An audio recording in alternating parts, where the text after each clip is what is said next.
Welcome everyone tonight to Nerd Fights. This is Kevin, the Philosopher Poss. I am your host tonight, and with me tonight I have two wonderful judges. I have with me Ryan, the quote Permison. How are you tonight, Ryan?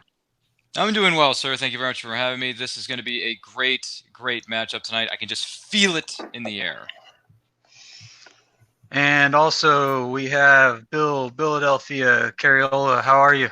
I'm good, man. Looking forward to this. I haven't had a chance to call or be a judge in one of these yet, so this is my first time, so I'm kind of excited. So, yeah.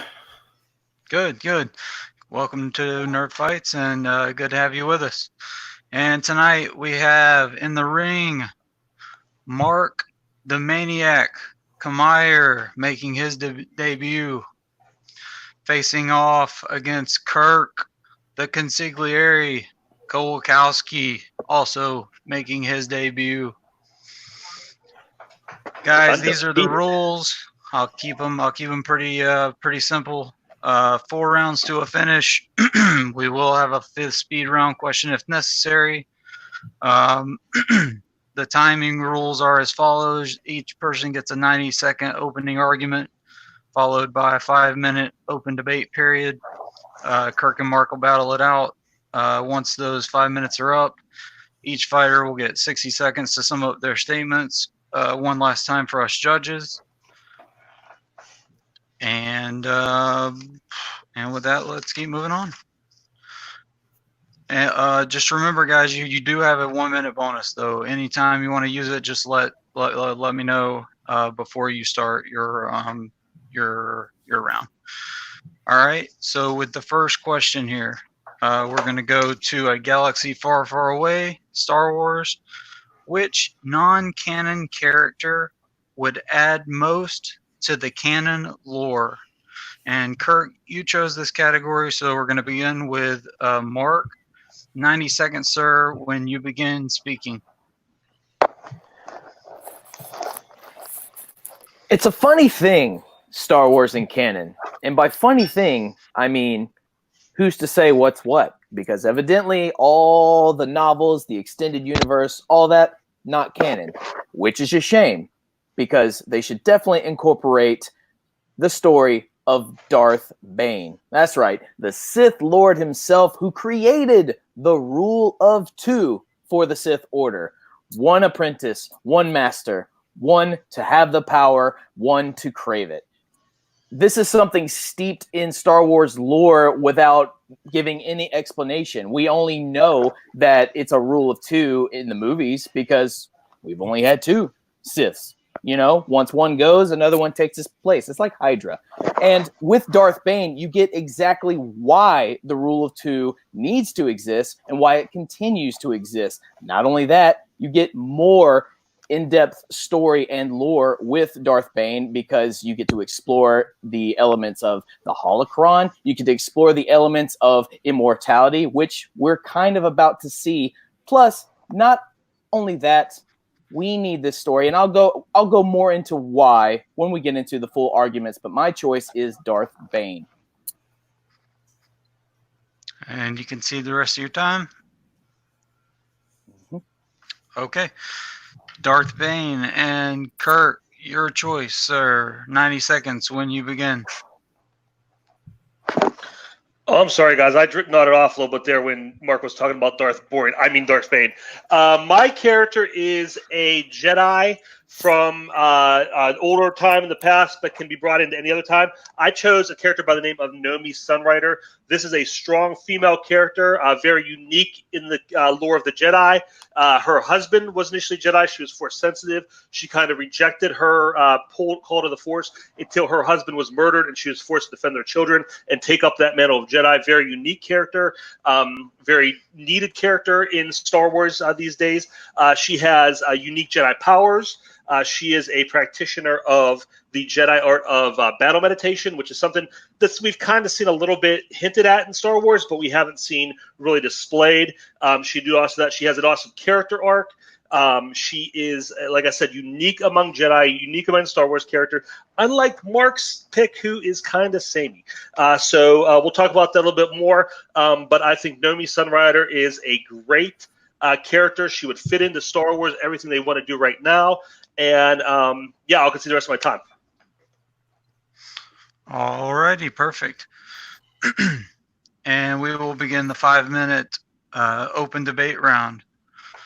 And this begins, you got with the first person begins talking.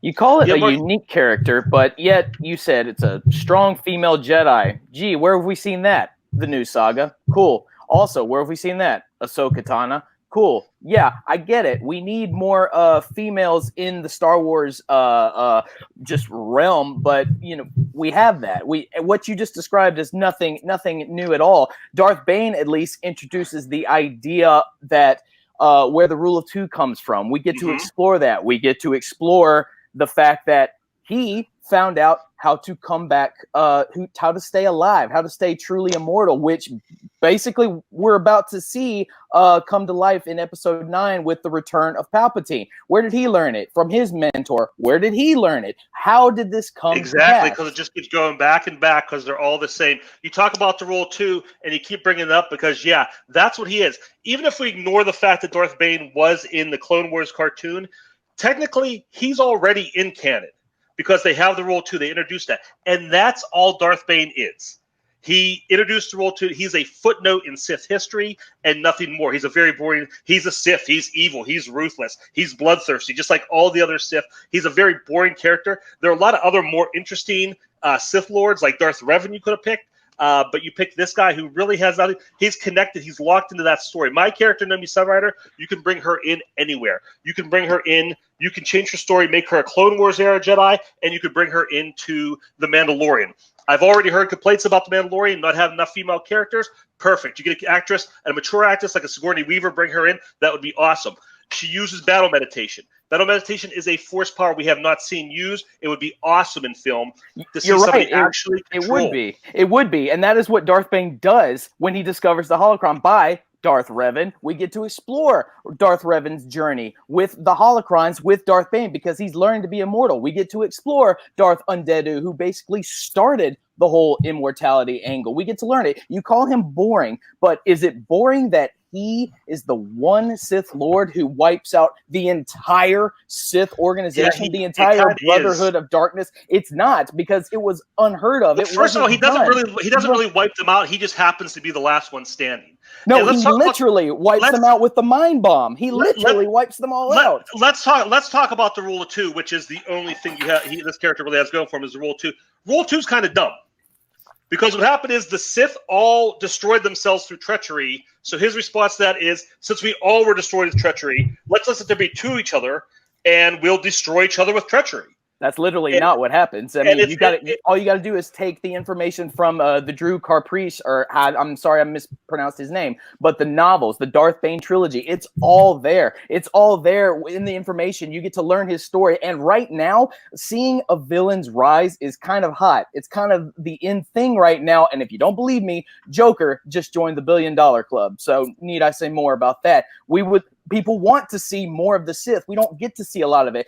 People want to see more of the because they're all very samey. They're just, again, it's the first rule 2, but it's still rule 2. It's just master apprentice, and they're all kind of the same guy. Star Wars is one of the few franchises where the heroes are a lot more interesting than the villains. And this Nomi Sunrider, you have a very interesting villain. Like I said, her character arc is her husband was killed. She learned to be a Jedi as an adult. She was a Jedi pacifist. She wouldn't use a lightsaber. It was a struggle for her to learn to use a lightsaber because she didn't want to kill. She wouldn't use her other force powers. She didn't want to use that violence. So that tension of, am I going to be a killer? Am I going to be a peacemaker? Very, very unique, very interesting story arc she has. Darth Bane doesn't have a story arc. You described Hacksaw Ridge. Yeah, that was a great movie. But okay. Let's see that. Let's see that in with the Jedi. We always see the Jedi. They're peacemakers, but they're violent. This is somebody who really deals with the violence that the Jedi have to do. And the Jedi are incredibly violent. Just look at the prequels. Look at the prequels. Exactly. Yeah. So this addresses that. This addresses that tension of being peacemakers and being peaceful, almost religious figures, and still being very violent. This character addresses that. Which makes them hypocrites, which is exactly the problem with the prequels. You just described something we've already seen before. We're not talking about no, because the prequels don't address that issue. The prequels do not address. They do address it. No, they don't. It just happens. Palpatine addresses it. It's we're keepers of the peace, and then the next we're not soldiers, we're keepers of the peace. Then the next movie they're all generals. It doesn't make sense. This character will address that story. Okay, that's fine, but that's what we're talking about. I don't know why you're bringing up the prequels. That's not the issue here. We're talking about. I'm bringing up the prequels because you mentioned that it's all the same. Like my character is boring because we've already seen it before, but you just described things we are literally completely already familiar with. It makes no sense. The prequels Time. and makes sense. Time. Good argument, gentlemen. Okay. That was pretty intense. Let's get some closing arguments. We'll go to Mark. 60 seconds. Tell us why you picked Darth Bane when you begin talking.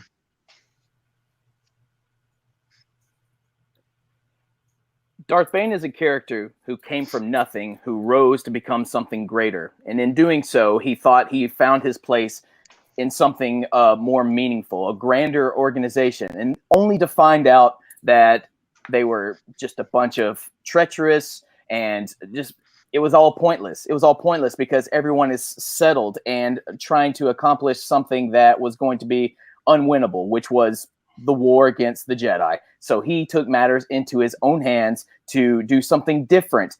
The rule of two makes him, he came up with the rule of two, and that makes him kind of, the greatest leader of the Sith Order of all, because he came up with something, legendary. He came up with something incredible, and it would be an incredible series, movie, whatever have you, to watch his ascension into power, because that's just what we love about Star Wars and our villains. And everyone loves a good villain. He is a good villain.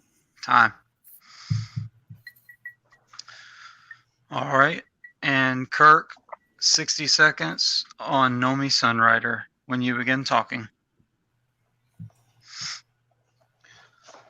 You say he came from nothing and went to something. Yeah, that's Anakin Skywalker. That's Palpatine. That's so many different characters, so many Sith characters in Star Wars. They're all very much the same. Nomi Sunrider is something we have never seen before. A character who uses these powers, a character with this kind of story arc, who successfully came to the Jedi Order as an adult.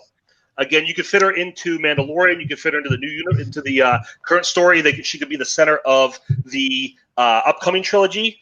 She's not locked into any certain time period like your character is. Your character came up with the rule 2, which is dumb. Hey, instead of a bunch of us killing each other for power, how about there only be 2 of us for killing each other for power? We'll get a lot accomplished that way. It's a very weak point in Star Wars lore, and Darth Bane is just a footnote. Darth Bane is the answer to a clue in the Coruscant Times crossword puzzle. That's it. He's a trivia question. There's nothing else interesting about him. Naomi Sunrider has so many places she can go, so many things she can do. Darth Bane is just dull and boring and samey. Time. Darth Bane. All right, gentlemen. And we go to the judges. Oh, all righty. I will start with this one. I'm going to give my point on this one to Kirk. I think he made a great point about how, excuse me, about how Nomi Sunrider is a different kind of character, unique, something we need in Star Wars these days. The character arc, how it could fit into any storyline, and also he did kind of battle back with all Darth Bane is the rule of 2. He kind of sidetracked you with the Darth Revan stuff, Mark. Even though all your points about the holocron, the immortality, I mean, it was very close. You made very good points. Just by a slight edge, I have to give it to Kirk here. And we'll go to Ryan next. Whew, man, it's really hot in here, man. That was an intense argument. Gee willikers. Anywho, To the business at hand. First of all, great passion from both competitors on this. I feel like both competitors tried to peel back the layers of where each of their respective characters could go or what their character is about, and I just felt like Kirk brought a little bit more layers to the table. He peeled back a little bit more of the layers of this particular character who could potentially be in canon, and those parts, for me anyway, intrigued me a little bit more than what Mark was trying to pull with Darth Bane. So from my perspective, if you live in my neck of the woods here, when you have a phone, you have a lawyer, science, and Kirk. I'm going to give my point to Kirk on this one.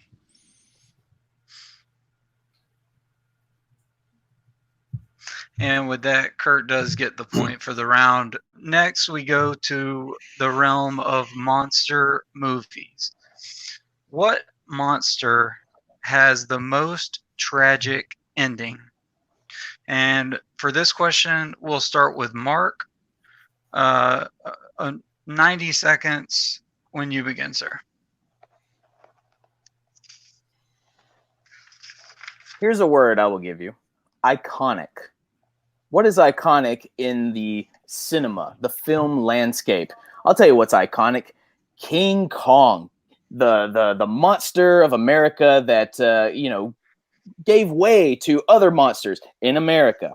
And what's more American than the sight of King Kong climbing the Empire State Building, swatting away the planes, and holding the damsel in distress in his arms until inevitably he is shot down, he is caught, he is fallen to his doom. And all the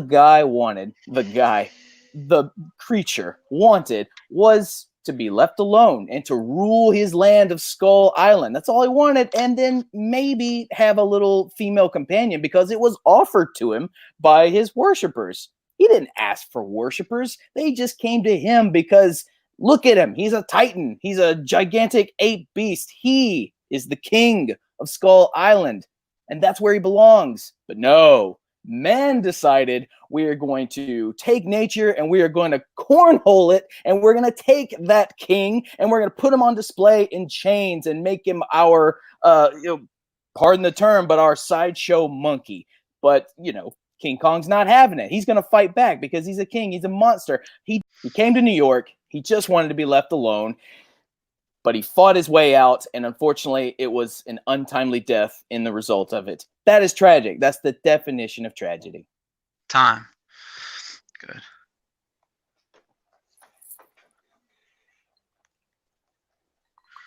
Get some last-minute notes there. And alrighty. So Mark's pick is King Kong, and we'll go to Kirk. 90 seconds, sir, when you begin talking. My pick for most tragic monster design is the Wolfman as portrayed in 1941's The Wolfman by Lon Chaney Jr. This is a story that is tragic in the classical Greek sense of tragedy. The man has the monster aspect forced upon him out of his control because of a sacrifice he makes. He sacrifices himself to save another person and becomes the monster. He becomes the monster, attempts to resist, and has that human ability to attempt to resist it. He doesn't want to be a monster. He doesn't want to hurt people. He knows how to not hurt people. He's capable of being a decent human being and existing in society. But these powers are forced on him, and when he realizes that he cannot do away with these powers, he cannot control them, he sacrifices himself. He gives the people around him the means to destroy him and to kill him. And that is what makes him so tragic, because he brings about his own end when he realizes he has no other choice and that he is going to hurt other people. He saves other people by destroying himself. That is the definition of tragic, and that is why I picked the Wolfman. We have two iconic monsters here, kind of like the iconic Patriots and Steelers and our iconic competitors here. So moving right along. Ryan. Oh yeah. Moving right along. 5-minute debate round begins when the first person begins talking. When we first see King Kong, he is literally being fed human sacrifice. That is how the worshippers on Skull Island are keeping him satisfied. You say he doesn't want worshippers. If he's not doing that, they are going to destroy him. Those people are terrified. And if you think that King Kong's death is tragic, I could tell you some people on Skull Island who don't think his death is tragic at all. They're very happy to see him go because they are not going to be killed through human sacrifice. Those people that wanted to see him go were invaders. Not his sacrifice, No, not his worshippers. Indigenous peoples, my friend. Those were and they were happy to offer those worshippers because they loved him. They were worshippers because they were terrified of him because he would destroy them if they did not satiate his needs. Well, if you're a religious man, a God-fearing man, people did that all the time. It's nothing new. And hey, we're all animals, and animals got to eat. Animals got to eat. It's the thing we do. It's, we have to eat. We are above the food. We are the top of the food chain for a reason. And King Kong is on a level hitherto undreamt of, if I may. So your argument is that it's okay for King Kong to eat and kill and destroy people. I'm saying it's okay for him to live as the animal that he is. And these indigenous people killing and destroying people. He doesn't. They offer him, and there he goes. Because of what he will do if he doesn't, if they don't satiate him. Oh, look, he is a despot on that island. He still eats the occasional T-Rex. Okay, let's not get this twisted. He's also eating human beings. My character is a man. He is capable. He is a good person who wants to function in society, who wants to help people, who wants to do everything. He becomes a wolfman because he tries to save another woman who is being attacked by a wolfman. And that's when he gets bit. He has those powers thrust upon him. And then he does everything he can to control. He tries to fight. He goes to the gypsies. He tries to find a way around it. When he can't, he goes to his father. He gives his father the weapon, the same weapon he used to kill the wolfman that attacked him, knowing that his father would have to kill him. The problem with old Talbot is he's a spoiled, rotten brat who's had everything in life given to him, and then he decides that I don't want to live on the curse. I don't want to be a freak because this is very inconvenient for my hefty lifestyle. There's nothing likable about him in that whole movie. Even when he's undergoing the curse, you just kind of go, he's like, no. And by the way, there are so many other. There are literally leeches that are 7 feet tall on Skull Island that want to eat the humans. There are literally bugs and everything else that want to eat the humans. But they don't have any kind of consciousness as King Kong does. King Kong is the protector. That is why they give him sacrifice. That is why they appease him. He is their god. Because that is the only way they can control him. Otherwise, he is. They don't control him at all. He controls it. That's what you're right. They don't control because they can't control because he's a vicious, wild animal. He's a monster, and he can't be controlled. But we learn through the movie. We learn through the movie he has intelligence. He knows what he is. He is he's very well doing these things. He willfully takes Anduro and makes her his slave. Forces her instead of eating her. He doesn't eat her. I guess exactly. He doesn't eat her because he knows not slave and forces her to perform to the point of exhaustion, and then Stockholm's the hell out of her. He ignores her. There's some sort of relationship there. Let's talk about that. He gets irritated with her, and ignores her at points because he's like, "You're this annoying little thing." But then she tries to appease him because she is a performer. When he wants to perform, she has to jump. Or what do you think's going to happen? He's going to squish her because that's what he does. Because he would have already done that. He would have just picked her off the little pedestal and done that. Yeah, he didn't do it because he found a little thing that was. He found a little plaything. He found something. T-Rex. He found something. Yeah, because that was his toy. He didn't want anything else messing with his toy. It wasn't he saved her because he's a great. Well, there you go. You're not going to eat your toy. You're not going to eat your toy. You're just gonna play it. This is a human being we're talking about. This is a woman we're talking about. Who is also an invader. Who is also an invader. She's like, they shouldn't have been on Skull Island in the first place. But if it would have been some poor native of Skull Island. She just got picked. But it wasn't. A native of Skull Island. It was these invaders who decided. She had no idea where they were going. She didn't want to be there. She was tricked into going to that island. That was not her plan to be there. She was not there she was not there like, oh, I'm going to come here and mess with people. She just was brought there. Larry Talbot is a creeper. Larry Talbot is a creeper who is stalking this young woman, and who really doesn't want to have to do anything to do with him. And he's just kind of like, but I'm a well-to-do. King Kong is the embodiment of male toxic masculinity. He takes this woman and makes her his slave, literally. He doesn't like force her to do anything. He Stockholms her into believing there's some kind of relationship there when it's basically just he's a giant threat. So she has to do whatever he does. I think we saw the wrong movie. I think we didn't watch the same movie. Unfortunately, I have seen King Kong 5. I really wish I hadn't, but I had. It's tragic because the guy. No, it's not tragic. And let's face it, he goes to New York, and now he is a he doesn't public go. figure. He's captured. He's captured okay. in New York. It's not his choice to be there, but it's not the choice of the thousands of people in New York either. He And was a public endangerment. You might he was call, a danger to the people there. You might call 911 his slave, but does a slave protect and die? Again, does a master protect and like Stockholm syndrome? Really? Yeah, she's not there long. She's not there long enough. She's just trying to survive because of Skull Island. There are leeches and bugs that are gigantic and can eat you. And by the way, her whole troop are attacked by said bugs. Poor Andy Serkis gets killed by one of them. I'm just saying, Larry Talbot. The only thing interesting to happen. Damn it. Good job, guys. Alrighty. So we have, let's go with 60 seconds on the clock for Kirk. Give us the reason why we should pick the Wolfman. We're all animal lovers here. We don't want to see an animal get hurt. But let's face it, King Kong was in a position where he had to be put down. The people of New York had no choice. They did not want him there. They did not bring him there. They were in danger. Men, women, children in danger because of him. He had to be put down. Larry Talbot realized he was a danger. Unlike King Kong, who was doing what he does, the only thing he can do, which is crush and kill and destroy, Larry Talbot did not want to do that. He sacrificed his own life. He gave himself up. Rather than become the kind of monster that King Kong is, he allowed himself to be killed. King Kong there's two things there. He's a mindless monster who couldn't control himself, or there was intelligence and morale behind that to do those things he did, to destroy and kill and put people in danger. One of those two things. Either way, that doesn't make him a attractive villain. My very human character is incredibly tragic because he had the powers thrust upon him. He didn't ask to be a monster. And he did what he had to do. He took himself out to save other people. Time.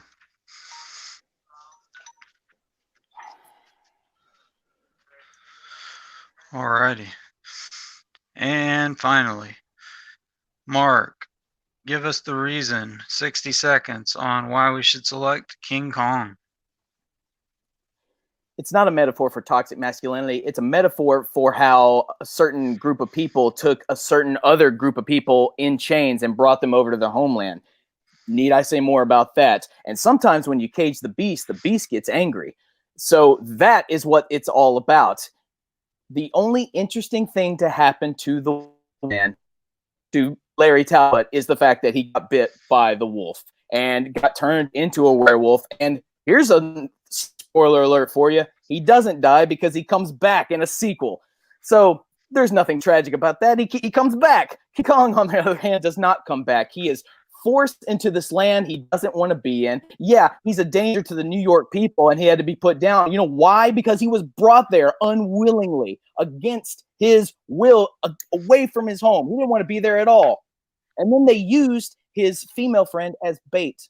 So he had to sacrifice himself in order to protect her. This is the most tragic thing ever for a monster. Time. Good job, guys. Alrighty, another good one. Luckily this time I get to pass off the first judgment to Ryan. Oh, yippee skippy, why me? No, I'm just kidding there, folks, for those of you watching at home. Both great points were brought up by both competitors here. This was once again, another passionate argument given by both. I was leaning towards one end of this, and then it came down to the closing arguments. And the points that were brought up by Mark, to a certain extent, swayed me just a bit more than what Kirk brought to the table on this. So as much as I want to go one side, I gotta give it to Mark on this one. He brought up some really good counterpoints to what Kirk was saying about his character, and he brought up some good points about his character. So I'm actually going to switch over, hop the fence, and I'm going to go with Mark on this one. All right, 1 point Mark, and we will go over to Bill. So this was actually the round I was actually really looking forward to. I thought this was going to be a lot of fun, and you two did not disappoint at all. I'm a little disappointed, though, that we made an iconic joke and we did not invoke the name of the world's greatest tag team, the Iconics, but, you know, I'll look past that, and it's fine. So going over everything, I'm not going to point out that King Kong also had several sequels, but it's fine. But they weren't him. They were his son or whatever. I think what it came down to, and what I ultimately, even before the closing arguments, I'm leaning towards Mark Ryan, which I'm going to call you now because it's funny. And the main reason why was you both kept making a lot of everything Mark was throwing out about here's the Wolfman, here's why he's like, here's why he's a creep, here's why he's a degenerate. Kirk didn't try to counteract that in any way. He would just keep digging the same 5 points about King Kong while not trying to fight back with that. Like that was kind of like something I noticed that for me, it stuck out to me. And then the closing argument brought it home. I thought put a nice bow on it. So anyway, for me, I went with Mark. All right, and that sends that point to Mark. We're going to the world of Marvel. And the question reads, who should be the next big bad for the MCU in Phase 5 and or 6? And for this question, we will start with Kirk. 90 seconds on the clock, sir, when you begin speaking. When the next phase of the Marvel Universe starts, it's going to be dealing with the aftermath of Endgame and the fall of Endgame and who's not there anymore. So I went with a villain who's going to challenge the heroes that still exist and make them rise up to the occasion. I chose the most iconic villain in the Marvel Universe, maybe the most iconic villain in comics or in literature and genre fiction in general, and that is Doctor Doom. Doctor Doom is a character who's been done dirty a couple times in a few movies, but he still has 50 years of fantastic comic book stories. Doctor Doom is the character. He does it all. He is the leader of a sovereign nation. He is a tech genius on the level of Tony Stark. He is a man with magical prowess who travels dimensions, who travels time and space. He does it all. He is a villain that can challenge any villain at any hero at any time in any realm. He can do anything. He can, and again, because of who's missing, who's not there anymore.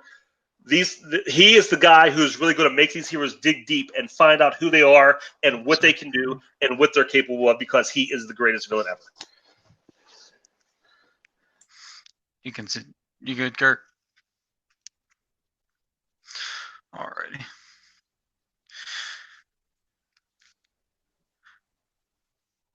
Dr. Doom, Kirk says, Mark, what do you say? I say, you know what really brings people together to unify as one? A global threat. A global threat that is threatening to destroy the world, nay, devour the world. Look at Independence Day. Look how we all came together in Independence Day and just to fight the alien threats. And you want to talk about an intergalactic alien threat? Look no further than the devourer of worlds himself, Galactus. It's already assumed. It's not even assumed. We already know that the next phase, especially, is going to lean very heavily into the cosmic side of the Marvel Universe. We've explored that. We've explored that quite a bit, but we're going even harder. Look at the Eternals. Look at the Multiverse of Madness. That's going to get cosmic for sure. And Galactus is as cosmic as they get. This would be a great way to reintroduce the Fantastic Four, bring them into the MCU fold. And hey, what the hell? Bring in Silver Surfer while we're at it and do it really good this time. All of it really good. You get to see a Galactus in his purple armor. He's a Celestial. We're introducing Celestials and other powers in the Eternals anyway. And that's sort of like a little backdoor segue into some of Thanos' origin with Celestials and variants and all that jazz. Just saying. Maybe it seems obvious, but sometimes the most obvious choice is the right one. Galactus is going to be our big baddie. Time. Dr. Doom versus Galactus. Who should be the next big bad for the MCU in Phase 5 and/or 6? 5 minutes on the clock when you guys begin talking. You're talking about bringing in the Fantastic Four. Who better bring in the Fantastic Four than their main arch nemesis, Doctor Doom? And thank you for bringing that, because that is something he's going to do, is going to bring those characters into the world. Galactus is a great, dangerous character, but he's a natural disaster. We're not talking about the villain for one movie. We're talking about the villain for a dozen or so movies. And you can't just have what's the mid-credit scene going to be in every movie? Oh, he's getting closer. He's getting closer. He's getting closer. It's going to be the steamroller in Austin Powers. It's going to be boring. There's not a lot of personality or motivation. He's just coming. Like I said, he's a natural disaster. And then what's your final movie going to be? What's your ending? It's going to be Geostorm. It's just going to be giant hurricanes and earthquakes. That's going to be your last movie. That's what they're going to fight. Is the planet falling apart? No, I'll tell you the mid-credit scenes. We're going to get introduced to new worlds and new characters. Like, yeah. I'm just throwing it out there, Beta Ray Bill. And hey, how come Beta Ray Bill had to evacuate his people? Because Galactus ate his freaking planet. That's what we're going to see. We're going to see all these new worlds we get introduced to, all these new worlds that are going to be fun. And guess what? Nope, gone, because Galactus is, I'm hungry, and this isn't so enough. That's going to be every movie just going to, another planet got destroyed. Another planet got destroyed. Another planet. That's going to be so dull. Dr. Doom is one of the greatest villains. Like I said, there's personality just dripping off this guy. There's storylines. And again, we don't have Cap. Cap's gone. Tony's gone. Thor's going to be off somewhere else. These heroes now need to stand up. You know, when Dr. Doom starts pulling all his like geopolitical stuff, wow, it'd be great if Captain America was here to deal with that. How are we going to deal with that now? When he starts sending his Doombots, Dr. Doom, the Doombots, how are we going to deal with that? Tony would be able to deal with this, but Tony's not here. How are we going to do this? He is going to be the catalyst for this new crop of heroes, this secondary crop of heroes, to rise up. And he's going to be there in the background the whole time, not just coming closer and destroying things like a natural disaster. And what he naturally does, he is going to be pulling so many different strings. He could be using magic against Doctor Strange. He could be using technology against Falcon and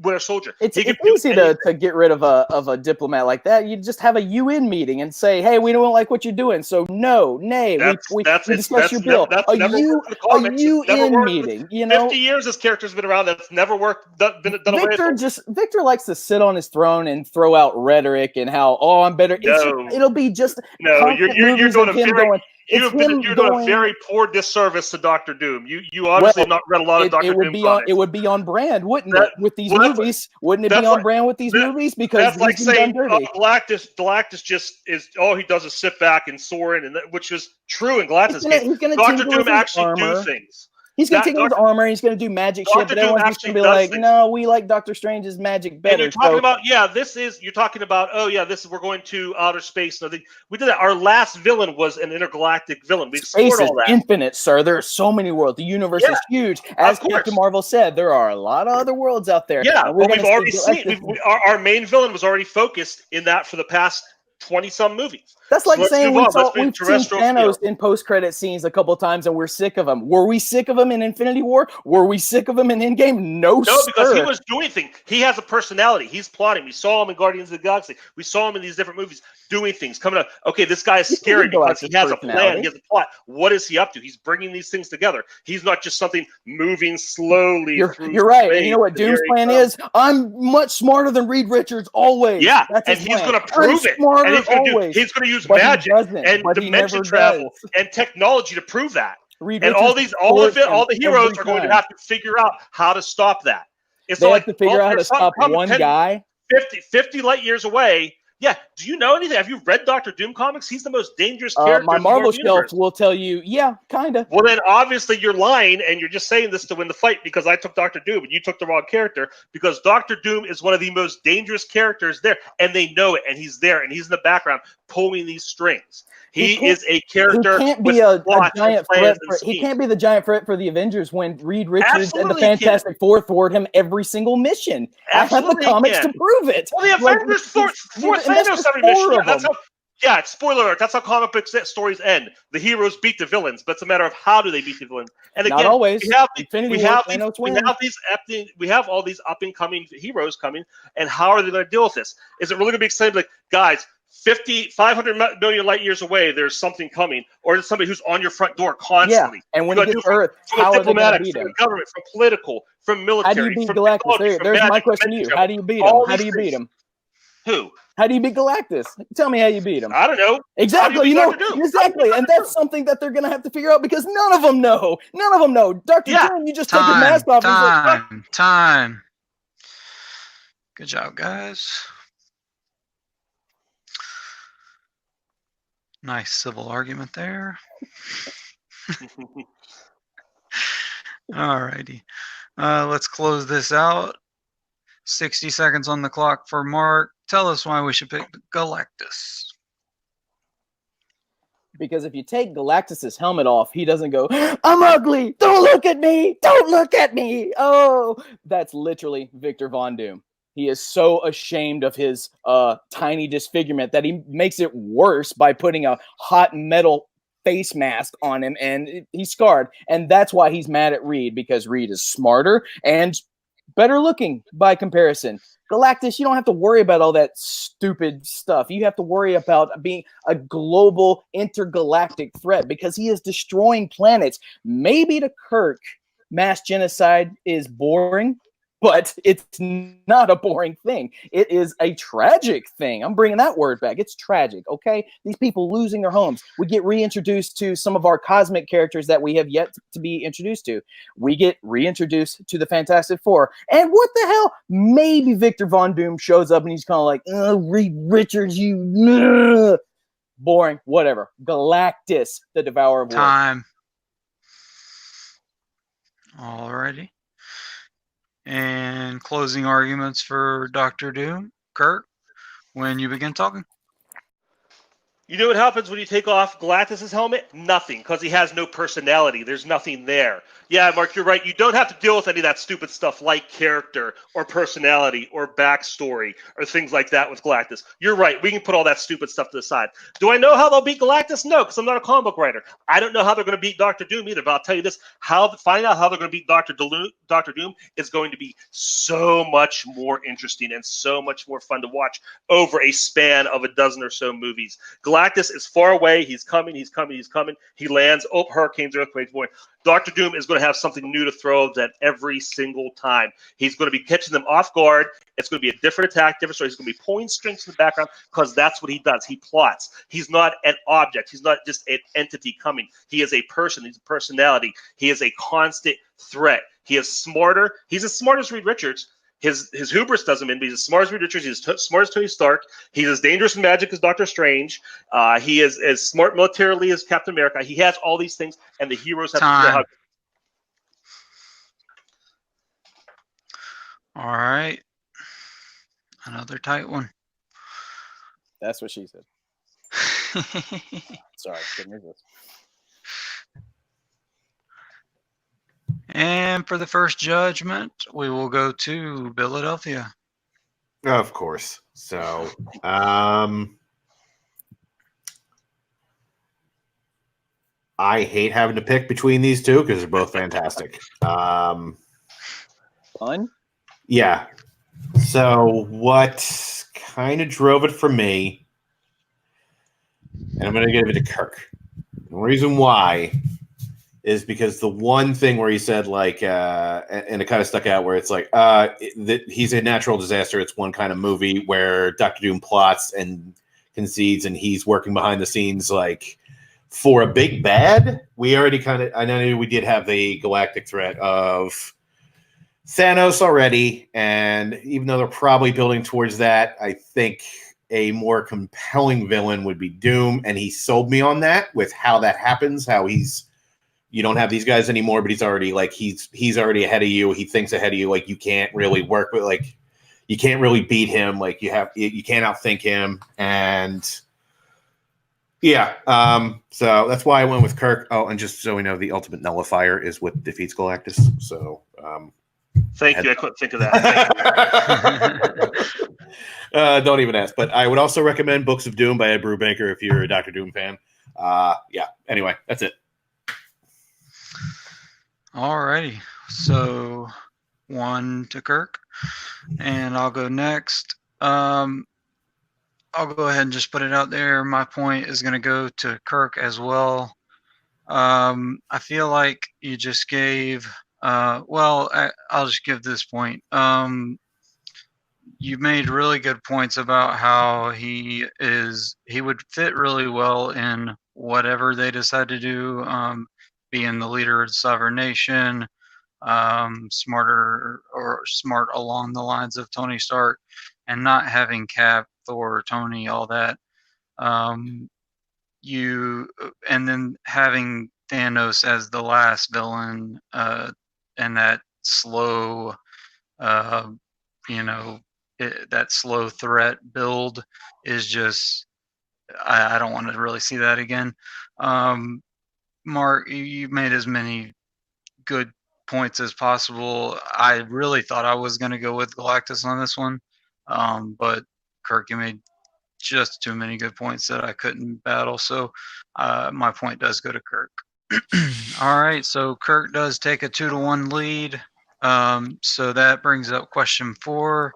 If Kirk wins this question, then he wins the match. If Mark, the Maniac Camire, wins this question, we do go to the speed round. So Manager Mark. Manager Mark. Just clear it up. Let's just clear it up. Good Lord. Okay. And since Ryan did bring up Marvel, how about we move over to DC? Give them some loving, since we're all nerds here. Question 4. Who's the best DC sidekick? We'll start this one off with Kirk. 90 seconds when you begin talking. The person I picked as the best DC sidekick is Tim Drake as Robin, or Red Robin later down the line. And the reason I picked him, what sets him apart from other sidekicks, not only other Robins we'll talk about later, but sidekicks in general, is that he didn't have any powers thrust upon him that he needed to learn how to control. He wasn't born into a superhero legacy. He did not have any childhood traumatic trauma. He was not a lost puppy that had nowhere else to go and someone had to take him in. Tim Drake saw a need. He deduced on his own who Batman was. He figured it out. He saw Batman's need for Robin, and he put himself in a position to fill that need. He made himself the person who could fill that need for Batman. He's from a relatively well-to-do and stable family. He is a genius level intellect. He could have had success in any area of life he wanted. Could have had a very happy, successful life. But he chose to become a sidekick, to dedicate himself to taking that job as Robin and to assisting Batman. And that's what makes him a great sidekick. He has no desire to be his own hero, to go off and do his own thing.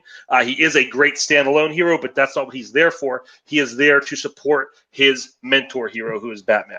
That's why Tim Drake is the best. He's the best Robin. He is the best sidekick. And I will concede the rest of my time. All righty. Kirk goes with Tim Drake as Robin. How about you, Mark? Who's the best DC sidekick? 90 seconds when you begin. Sometimes the best is the first, and the very first sidekick is Dick Grayson, the first Robin, the Robin that literally paved the way for all the other sidekicks, for all the other Robins, and there have been many, including Tim. Dick Grayson, born out of tragedy, not his superhero-dom, born out of tragedy, much like Bruce. That's why Bruce takes him in, to show him a different path, to give him a better life. To quote something that the wonderful writer Jason Inman once said, Batman's greatest success is not saving the world, because the world will always need saving. And it's not saving Gotham, because he'll never do that. Crime will always happen. His greatest success is a kid named Dick Grayson, because through the tragedy Dick Grayson goes through, losing his parents, he could have become just like Bruce. He could have. He didn't. Bruce raised him, trained him, made him his second. Basically, Dick Grayson is the skill level in his detection almost as close as Bruce. And that's even by Bruce's words. Hell, Tim Drake might be a really great detective, but he got the tutelage from that to be the best Robin from Dick Grayson. where Tim's path would have gone. Without Dick Grayson, who knows where the sidekicks of all the DC universe would have gone. The Teen Titans, not even a thing. It's Dick Grayson because he is the best sidekick. We'll get into it. All right, and I feel like we are on ornithology fights with the Robins, but anyhow. Hold on 1 second, guys. Let me get back in here before we start. All right. You missed my ornithology joke with the Robins. Sorry. It's okay. Two Robins, one winner. Let's do it. 5 minutes when you guys begin talking. Yeah, Mark, you said he paved the way. That's exactly right, because when Batman took him in, he was a much younger hero. When he took Dick in, he basically took Dick in because he didn't know what else to do. And that was the first one. And he made a lot of mistakes with Dick. And he made a lot of mistakes with Jason Todd. By the time Tim shows up, he's learned from his mistakes. And he's learned how to make a Robin. Now, that's not Dick's fault, but Tim definitely benefited from that. He got a better training regimen. He trained with Lady Shiva. Bruce sent him out to train with all these different people that the other two Robins didn't train with because he didn't know what to do. He had learned from his mistakes. Like you said, Tim had the tutelage of Dick Grayson. Dick Grayson did not have that. That made him, I think you said accidentally, that made him the best Robin because he had other Robins to learn from that Dick Grayson did not. Dick Grayson was on his own. Well, because Dick Grayson didn't have that made him try even harder. There's a thing that Batman created called the Gauntlet, and no Robin can go on patrol with him without doing that. That basically means he has to spend the entire night alone patrolling, going through all this hardcore regime that eventually Tim did have to do, but it was because Dick Grayson insisted. It's like, if you're going to make him Robin, if he is going to insist on being Robin, by the way, Bruce learned from his mistakes, all right, and he wasn't going to take Tim in. Tim had to prove himself. And so that's fine. But Tim wouldn't have done that without Dick Grayson showing the way. Dick Grayson being the guy to show them, like, what is the Gauntlet? Like, this was just a child that had to go through all this stuff. Dick Grayson has seen more crime fighting action than any of the other sidekicks. He has gone through it. I'm not disagreeing with you, but like I said, all that knowledge Dick had benefited Tim. That's a benefit Dick did not have. You also said something interesting that Tim is his own hero in his own right, except for no, he isn't. Except for Dick Grayson is. Dick Grayson has led the Teen Titans. So he has led the Justice League once. I'm just saying. But he is not. Does he have his own solo series? No, but Dick Grayson always does. He has had his own solo series, and that's the thing. Briefly. Back in the 90s he did. Dick Grayson, he went to become his own hero. You know why? Because he had those daddy issues and that rebellious streak with his relationship with Batman. And he was desperate to get out of his shadow and be his own thing. Tim Drake doesn't want that. Too. Tim Drake is a side. Has daddy issues. No, he does not. This is his job. He has issues with his dad. Yes, he does. Not with Batman, though. Not with Batman. He doesn't have any Batman because it's a partnership with him that it wasn't with Dick. Which makes Dick's story even more compelling because we're talking about best sidekick. This is best sidekick. Yeah, that's what makes him the best. He is the best sidekick because he is there. Like I said, he chose this life. The life didn't choose him.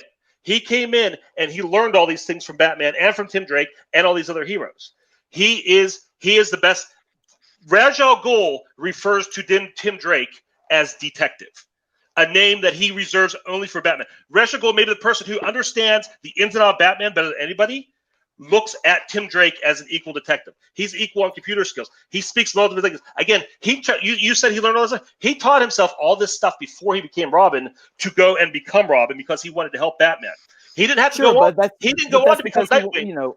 Why do you want two Batman? It's like, why do you want two Batman? You want a good psychic. You want someone to balance you out, and that's what Dick Grayson did for Batman. Without that, Batman doesn't even take on the only thing Dick Grayson does better than Tim Drake is backflips. He's a better gymnast. That's it. They're equal in fighting. Dick's a better detective, or Tim's a better detective. Tim's a better. Tim's a better. He does that better. Tim's a better. Then you have to incorporate it because it's part of it, and Wait, I didn't hear what you said. Doesn't matter. Dick incorporates his characterization. He is more sociable. He has the respect of Superman. Tim Drake doesn't have that level of respect. He hasn't earned that level of respect from Superman. Everything you're talking about here is after he's gone out. He's not a sidekick anymore. We can take everything Nightwing did and throw that out. That's not sidekick. He wasn't a sidick at that point. He went out to be his own thing. He spent years as Bruce's sidekick, and that's why he. But Dick spent more years, that's why he got the level of respect from all the other years. If you look at them in comics, their ages, they spent about the same time because Dick got out there as soon as he had the opportunity. He went and became Nightwing because he wanted to do his own thing. He wanted to get from under the shadow. When Batman was thought to be dead, Dick took the mantle of Batman. Tim stayed Robin. Tim stayed Robin, and Tim said, Batman's still alive. I'm going to go find him because that's what I do. It's not my job to go be the hero. My job is to support my hero. I'm going to go find my hero, and he did. Tim took it only to prevent Jason. Time. And I wish I knew the answer to that question, but okay.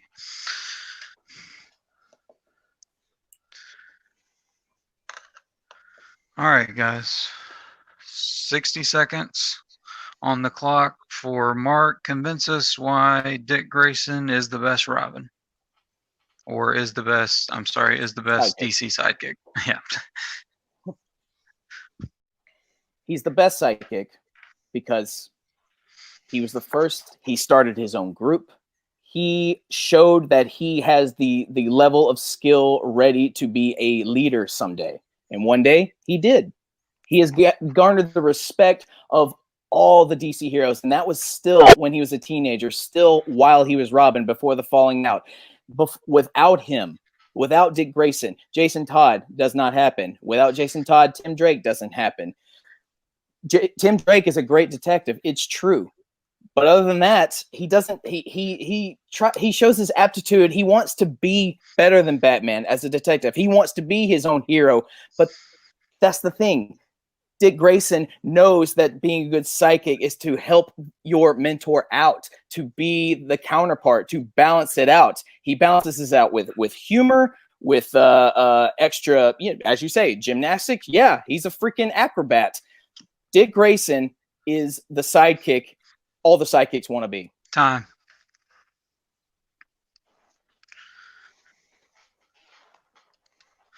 And Kirk.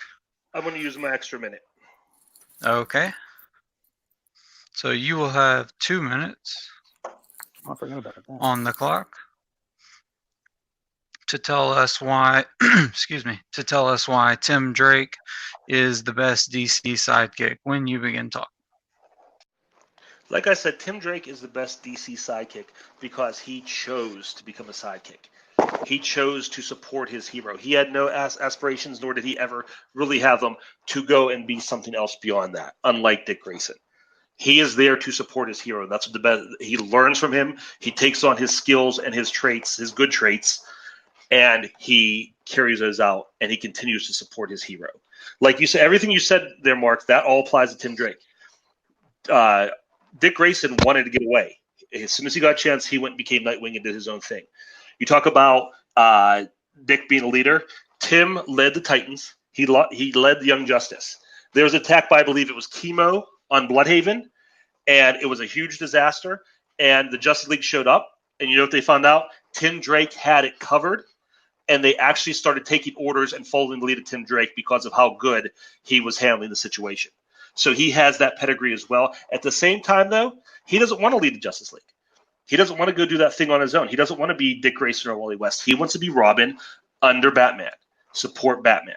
He is a fantastic detective. He's learned that skill. He is a fantastic hand-to-hand fighter. He's maybe one of the best fighters in the world with a bow staff. He has that weapon, which makes him unique among the Robins, among other sidekicks. He is... he speaks all his languages. He's genius level intellect. He has the computer skills of Batman. Like I said, all of Batman's enemies know and respect Tim Drake. And even though Tim has those levels to maybe someday be on the level of Batman, he's close. He has no desire to take over. He's not going to take up the mantle someday. He's going to be Robin. When he gets too old and somebody else comes, he'll retire. because that's what he was. He was a sidekick. And that's what this question is. Best sidekick. He's the best sidekick because he knows the sidekick's role. He took it on himself, and he knows how to do the job, and he does it better than anybody else. He's the best sidekick. And we go to the judges. So I will start the judging in this round. This was a tough one, guys. You both brought it. Kirk, really good use of the extra minute there. I like how you reiterated a lot of your points. You brought some extra points in there to battle some of what Mark said. Let's see. It's so close here. I'm going to give my point to Kirk by the very slightest of margins. I know, Mark, you brought up without Dick Grayson, the others don't happen, and that's hard to refute. It really is. But how Tim Drake chose to be Robin, he has no desire to be Batman, and Dick Grayson did get out of there and become Nightwing. Kirk, you used your 2 minutes. You said he didn't even want to leave the Justice League even when he was offered. He did lead the Teen Titans. So all in all, I'm going to give this point to Kirk. And we'll go to Ryan, I believe is the order. All right. Wow. Way to pick 2 members of the proverbial Bat family here, fellas. But not talking about that, talking about sidekicks particularly. So to put the emphasis on that, between Dick Grayson, between Tim Drake, great arguments by both, but I'm actually going to go ahead and give my point to Kirk just because of some of the points he brought up were a bit stronger than what Mark was bringing to the table. Don't get me wrong, he brought up some good points too, but Kirk kept bringing up how he did certain things with his character. He did this on his own. He sought out Batman on his own. He did all this other stuff to be a little bit more as independent, a little bit more so than Dick Grayson would have been as far as what the arguments were and some of the points that were made respectively. So with that, I'm going to give my point to Kirk. And I'll get to you in just a minute, Bill, but I have one thing to say. And your winner, Kirk, the consigliere Kowalkowski. First off, let's go to Bill. What do you think about the last argument here? What were your thoughts? I am glad it got decided before I had to chime in because I'm going to be honest with you. This is like fucking Sophie's choice. Like, I don't know if I could have picked it. Like, in my mind, like, I had one. I'm not even going to say what it is now. Let me keep that to myself because I don't have to. I don't have to choose because that was brutal. But wonderful points brought off both sides. Like, you guys knocked 500 home runs out of the park on this entire last round, and I thank you for that. I love the idea, like you kept bringing up that like Tim sought him out, but at the same time, it's like, would he be working with Tim if Bruce and Dick didn't cultivate the relationship that they had? And we can go back and forth on that all day long, but bravo, both of you, because that was a lot of fun to listen to. Let's go to Mark, Kirk's manager. Mark, how do you feel about this one? All went according to plan. As you know, as the manager, as the advocate for the consigliere, I mean, come on, my client had this in the bag. Jokes is very angry that I had to vote against Tim Drake. I love Tim Drake. As a very big Batman fan, I love all the Bat family, except for Damian. Fuck Damian. But yeah, this was difficult. This was a very, very difficult fight to do. My all-time favorite classic movie is The Wolfman, so that hurt my heart incredibly.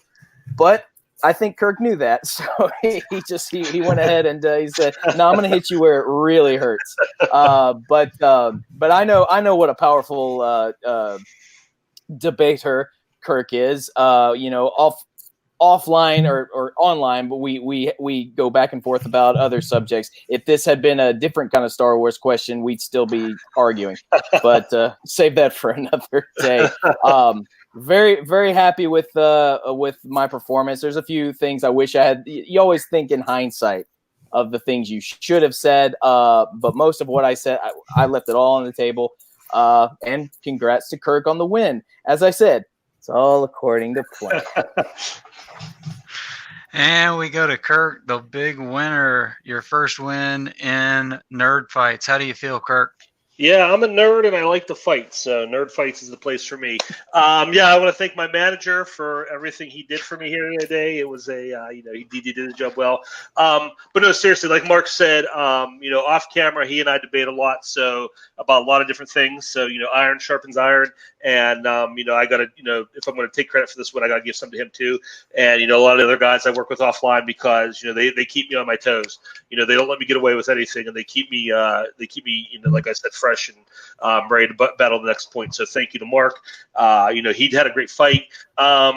When you're sitting in the seat and you're fighting, you want to bulldoze your opponent because it's a lot less stressful. But in reality, you want a good fight. And Mark definitely put up a good fight. This was one of those ones where all four could have won either way. And I think the judges expressed it great that, it just teetered one way or the other on all four of these points. And that's the kind of fight you really want to see when you're watching it. So, again, thank you for Mark for bringing up so many great points. I think we had some great battles there. Thank you for the judges. I know this is tough for you guys. And appreciate the work you put into it. And, we'll see what happens next. Absolutely. I just found out from a reliable source that, Kirk, you will be playing the winner of Allen or Ruben. So that'll give you something to think about. And for Ryan and Philadelphia and Kirk's manager, Mark the Maniac Camire, Kirk the Consigliere Kowalkowski, and myself, Kevin, the Philosopher Poss. This has been Nerd Fights. So long, guys.